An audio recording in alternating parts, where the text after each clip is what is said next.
Hello students, कैसे हो। देखिए, अब आपके विद्यालय खुल ही गए हैं 9th से 12th वाले, और आपको भी बहुत जल्दी ही विद्यालय आना है। मैं आपको पढ़ाऊंगी आज हिंदी सेकंड के बहुविकल्पीय प्रश्न। क्या पढ़ाऊंगी? हिंदी सेकंड के बहुविकल्पीय प्रश्न। ठीक है, तो हिंदी सेकंड में पढ़ाऊंगी आज मैं आपको पहला चैप्टर है आपका बच्चों, भाषा, बोली, लिपि और व्याकरण। क्या है आपका चैप्टर पहला? भाषा, बोली, लिपि और व्याकरण। तो सभी ध्यान से समझेंगे। पहला क्वेश्चन है मेरा, वह विद्या जो भाषा के शुद्ध प्रयोग के नियमों का ज्ञान देती है उसे क्या कहते हैं? मैंने आप लोगों को PDF भेजी है इसकी, और आपको ये क्वेश्चंस अपनी नोटबुक पर लिखने के बाद बुक की रीडिंग करोगे, उसके बाद इनके ऑप्शन पर टिक लगाना है। तो पहले 10 क्वेश्चन का मैं बता देती हूँ इस वीडियो के माध्यम से, आगे के आपको स्वयं करने हैं। तो वह विद्या भाषा के शुद्ध प्रयोग के नियमों का ज्ञान देती है, वह क्या कहलाती है? लिखित भाषा कहलाती है, व्याकरण कहलाती है, या वर्ण व्यवस्था? जो भाषा को शुद्ध लिखने पढ़ने का ज्ञान देती है उसे क्या कहते हैं? उसे कहते हैं व्याकरण। क्या कहते हैं? व्याकरण। ठीक लगा, उसे कहते हैं बेटा व्याकरण। ठीक है, तो मैंने आपका व्याकरण पर टिक लगा दिया। अगला क्वेश्चन है हमारा, व्याकरण का प्रमुख अंग निम्न में से कौन सा है? ये मैं कुछ शब्द नीचे लिखे हुए हैं, इसमें से व्याकरण का अंग क्या है? वर्ण विचार है, पद विचार है, या फिर ये दोनों हैं? क्या है?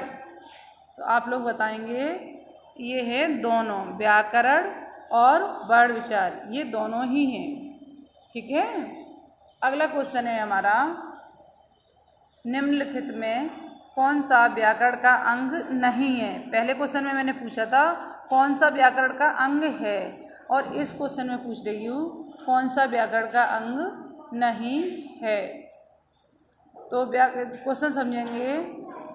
निम्नलिखित में कौन सा व्याकरण का अंग नहीं है? अब ऑप्शन दिए हैं मैंने, शब्द विचार, वाक्य विचार, नीति। कौन सा नहीं है बताइए? तो कौन सा नहीं है हमारा? ये नीति वाला नहीं है। कौन सा नहीं है? नीति। ठीक है, अगला क्वेश्चन है हमारा, भाषा के स्थानीय रूप को क्या कहते हैं? क्या है क्वेश्चन अगला? भाषा का जो स्थानीय रूप होता है, किसी विशेष स्थान पर जो भाषा बोली जाती है उसे क्या कहते हैं? लिखित भाषा, या फिर मौखिक भाषा, या दोनों? ये रॉन्ग है बेटा, ये ऑप्शन नहीं पढ़ना था मुझे, दूसरा वाला पढ़ना था। अगला नेक्स्ट पढ़ दिया है। भाषा के स्थानीय रूप को क्या कहते हैं?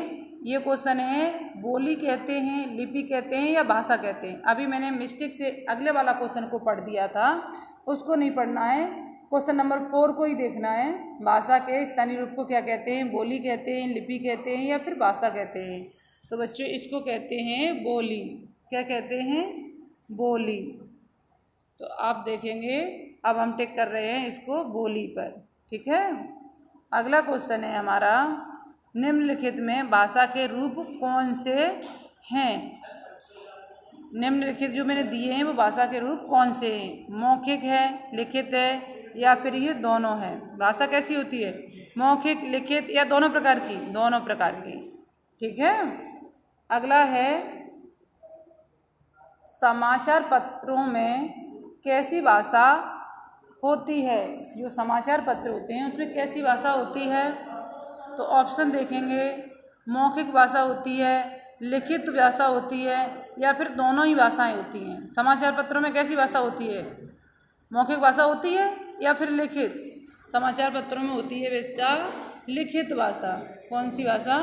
लिखित भाषा। अगला क्वेश्चन है